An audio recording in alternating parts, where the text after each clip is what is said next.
Welcome, travelers, to a new adventure on Leviathan's Roost. Today we'll be setting up a massive castle overlooking the rest of the island, as well as adding interiors to every single building. Without spoiling too much, let's jump right into today's adventure. I started off by connecting the two sides of the island with a simple stone bridge leading right to the observatory. Expanding the walls adds a little bit more character to the mountain, with extra seating options and greenery all around the area. On the inside, I've added an enclosed building, which leads pedestrians to the other side of the wall. After adding a small bridge to the gatehouse, I started planning the castle, laying out foundations of colored concrete and trying out different color palettes, till I found one that looked nice.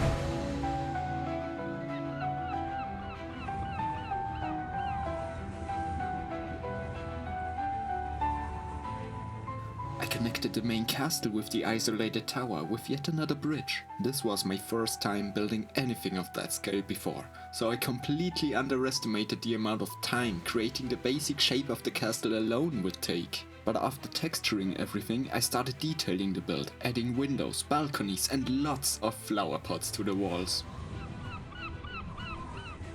I tried making sure the theme of everything feeling interconnected stayed prominent throughout the whole build. Adding new additions like small balconies or this half circle at the front of the castle really helped improve the build. At first I wasn't even sure if the color palette I chose would fit in with the rest of the island, but I decided to stick with it and look how it would turn out.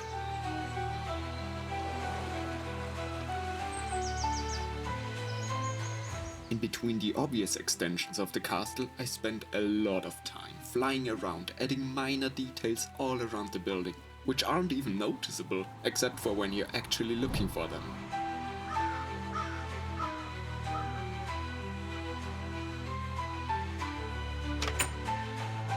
Our journey guides us to the inner castle ward, a vibrant place for the inhabitants to practice their archery skills, with the massive walls of the castle looming over them. Some simple build designs make this section feel more alive.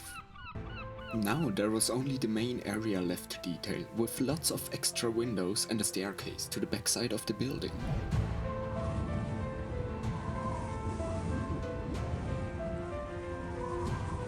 Admittedly, the back was still missing something, so I decided to add a pathway leading to a house located on the east side of the island.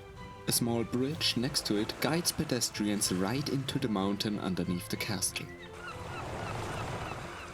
After spending literal hours moving around the island, adding foliage like bushes and custom trees, as well as little builds here and there, the castle was finally nearing completion. Some finishing touches like a swing on a tree, and of course the main entrance later, and the building is finished.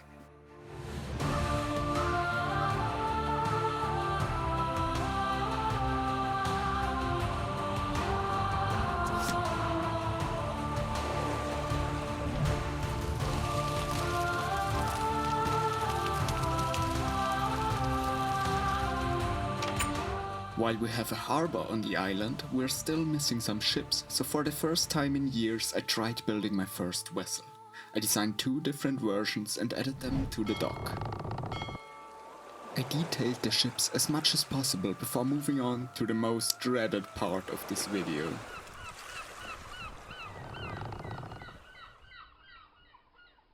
The interior of the houses were still non-existent at this point, and unfortunately for me, I suck at designing the insides of houses. Though with custom Minecraft head designs, I jumped right into building. Some houses had living rooms, to others I added small kitchens or little studies. I was rushing from one house to the next, all of them with different interiors.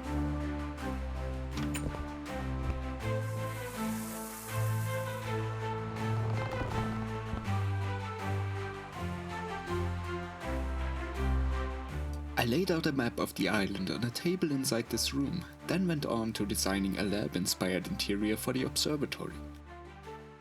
I even let my girlfriend design a house, and honestly, I like it better than any of those that I had built, with a nice centered bed, some flowers and a little library in the room to the left. She also used various different types of wood blocks for the walls, which adds a nice looking texture. A red carpet of course, and lots of candles. Next I was on to building the insides of both the windmill as well as the barn. Here we've got a tiny living area which kind of reminded me of Harry Potter's closet. Upstairs there's a storage for all the hay and crops harvested from the fields. Now of course the one thing this island was still missing was a tavern for all the thirsty travelers, too tired to keep sailing throughout the night.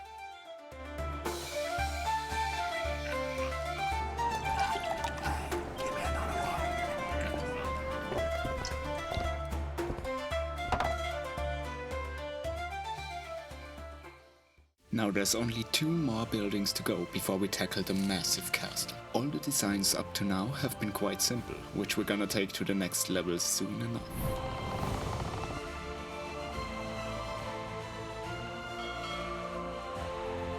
The entrance to the castle consists of a little stairway leading into a wide open room.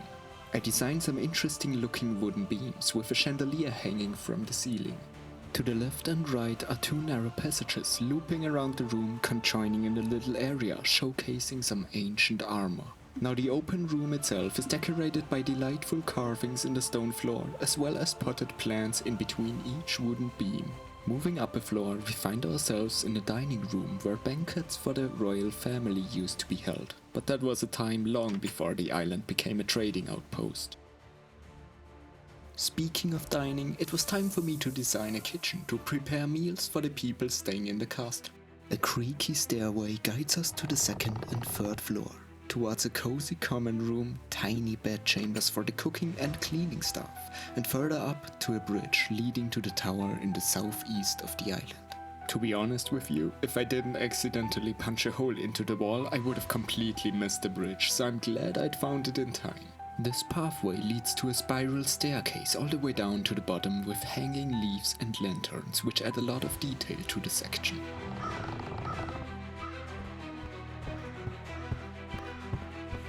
At the top, I built some small living quarters for the steward of the castle, and a little study right below it, which hides a secret passage under a wooden trapdoor. In future, the whole castle will be full of such secret entrances, though you'll have to wait for the next video to find out their purpose. After detailing the last section of this part of the castle, I moved over to the opposite side, creating a fancy looking walkway and another little bedchamber on top of it.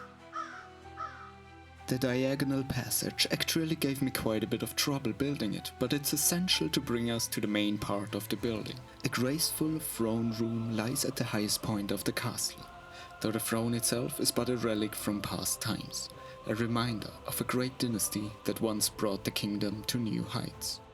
Now the room is merely used for establishing new trading partners and conducting plans on increasing the flow of money going towards the Asturian kingdom.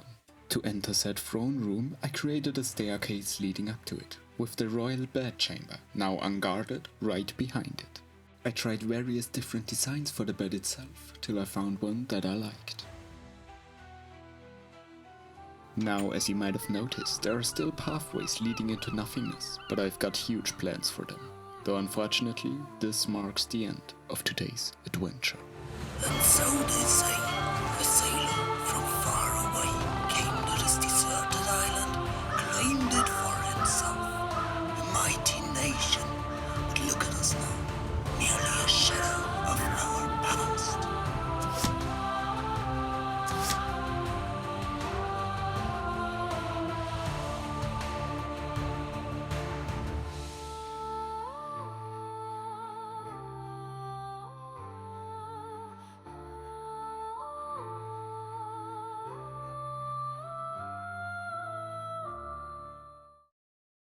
If you enjoyed today's video, feel free to leave a like and subscribe.